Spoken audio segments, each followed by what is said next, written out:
1,000 cuts at Hotel Nico San Francisco. Oh, sweet traveler, come close, let me whisper to you the tragic ballad of the four-star nightmare that is Hotel Nico San Francisco.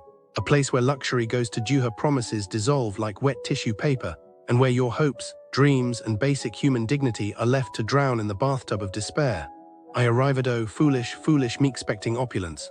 I had heard of Nico's grand reputation, their Japanese hospitality, their elegance. What I got? Rags, not towels, so no, my darling rags, the kind you used to wipe down a greasy diner floor.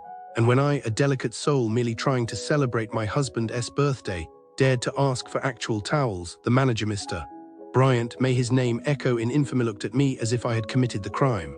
This is very unusual, he murmured, in a tone that suggested I had staged this grand towel heist myself. Unusual? No, sir, unusual is a pigeon wearing a top hat. This is theft of joy. But let us truly delve into the horrors, shall we? The beds, or the spine's worst enemy, are the beds. Oh ho ho.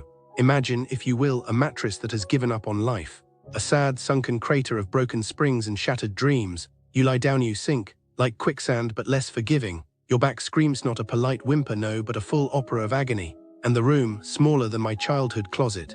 A twin bed masquerading as full, a full bed pretending to be queen.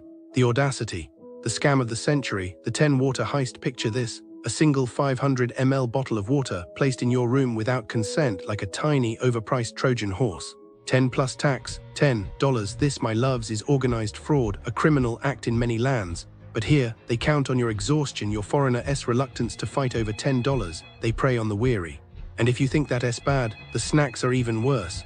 A landmine of hidden charges, so how they tried to bill me for snacks I never touched. The pool that wasn't tea, a comedy of broken promises. We booked for the pool.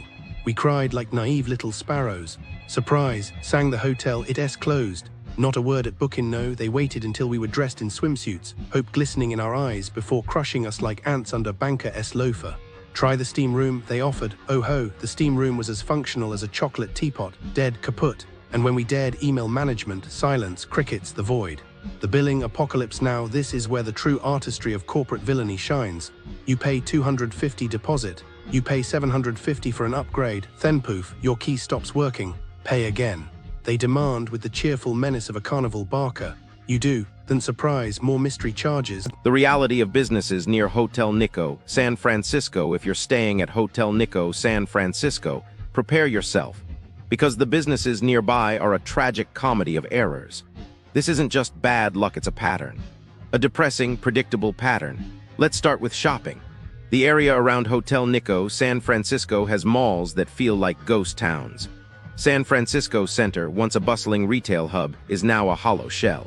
Stores are boarded up, security guards outnumber shoppers, and the atmosphere is so bleak, it could make a funeral seem lively. Visitors describe it as a wasteland, empty, unsafe, and eerily quiet. One person said it felt like walking through a post-apocalyptic film.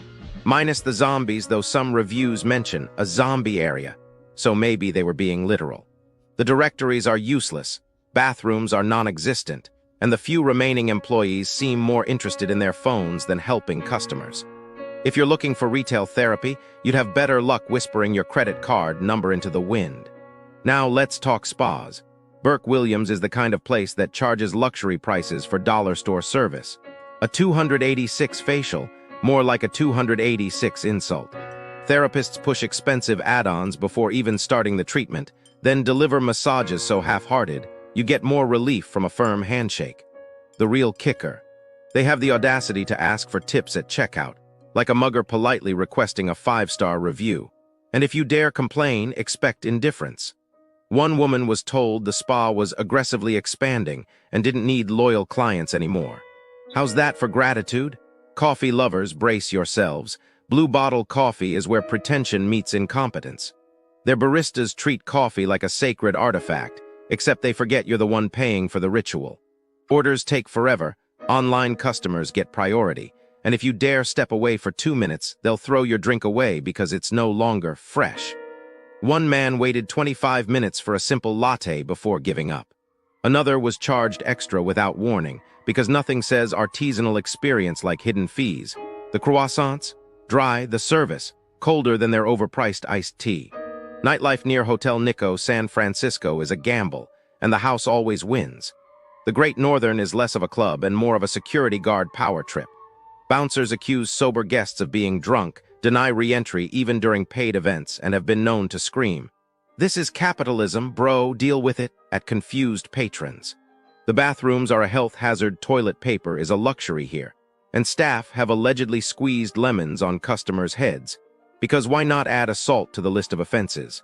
If you enjoy being treated like a nuisance rather than a paying guest, this is your spot. Luxury shopping? Forget it. Neiman Marcus is where snobbery meets incompetence.